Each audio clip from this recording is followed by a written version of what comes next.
దేవుని నామ స్తోత్రములు. అందరికీ వందనాలండి.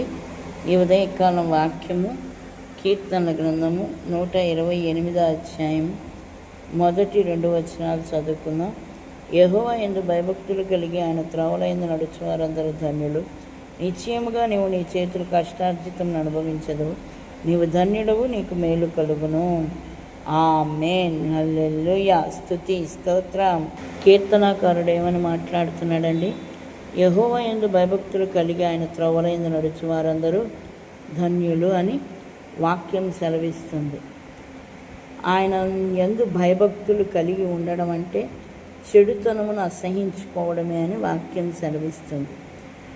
చెడుతనాన్ని మనం అసహించుకున్నప్పుడు దేవుని యందు మనం భయము భక్తి కలిగి జీవిస్తున్నట్టు అర్థం. నాకు దేవుడంటే భయం ఉందండి, నాకు దేవుడంటే భక్తి ఉందండి, ప్రతి ఆదివారం నేను మందిరానికి వెళ్తున్నానండి, ప్రతి ఆదివారం నేను ప్రార్థన చేస్తున్నాను, పాటలు పాడుతున్నాను, బైబిల్ వాక్యం చదువుతున్నాను, వాక్యం చెబుతున్నాను అని మనం అనుకుంటాము. మనము ఎంతోమందికి చెప్తుంటాం, నేను అలా చేశాను, నేను ఇలా చేశాను, నేను అలా మాట్లాడతాను, ఇలా మాట్లాడతాను.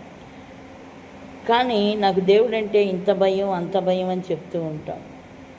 యెహోవా యందు భయభక్తులు కలిగి ఆయన త్రోవలయందు నడుచు వారందరూ ధన్యులని వాక్యం సెలవిచ్చినట్లే దేవుడంటే నాకు భయం ఉంది, నేను దేవుడంటే నాకు భక్తి ఉంది అని చెప్పుకునే వారమైన మనము చెడు మాటల్ని విసర్జించాలి, చెడు మార్గాన్ని విసర్జించాలి, చెడ్డ పనులు మనము చేయకూడదు. ఆయన యందు భయభక్తులు కలిగి మనం ఉన్నాము అని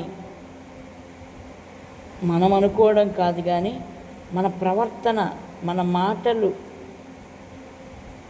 చెడుతనమును అసహించుకోవాలి. అబద్ధాలు ఆడకూడదు, మోసం చేయకూడదు, దొంగతనం చేయకూడదు, ఎవరిని దూషించి మనం మాట్లాడకూడదు, ఎవరి గురించి చెడ్డ మాటలు మనం మాట్లాడకూడదు. అప్పుడు నిశ్చయముగా నీవు నీ చేతుల కష్టార్జితమును అనుభవించెదవు. అలాంటి వారు దేవుని యందు భయము భక్తి కలిగి ఆయన త్రోవల యందు నడుచు వారందరూ ధన్యులవటమే కాకుండా వారి చేతుల కష్టార్జితాన్ని వారు అనుభవిస్తారు, వారు ధన్యులవుతారు, వారికి మేలు కలుగుతుందని కీర్తనాకారుడు ఎంతో చక్కగా మాట్లాడుతున్నారు. దేవుని యందు మనం భయము భక్తి కలిగి జీవించే వారముగా ఉండాలి. ఆయన త్రోవల యందు నడవడం అంటే ఏంటయ్యా అంటే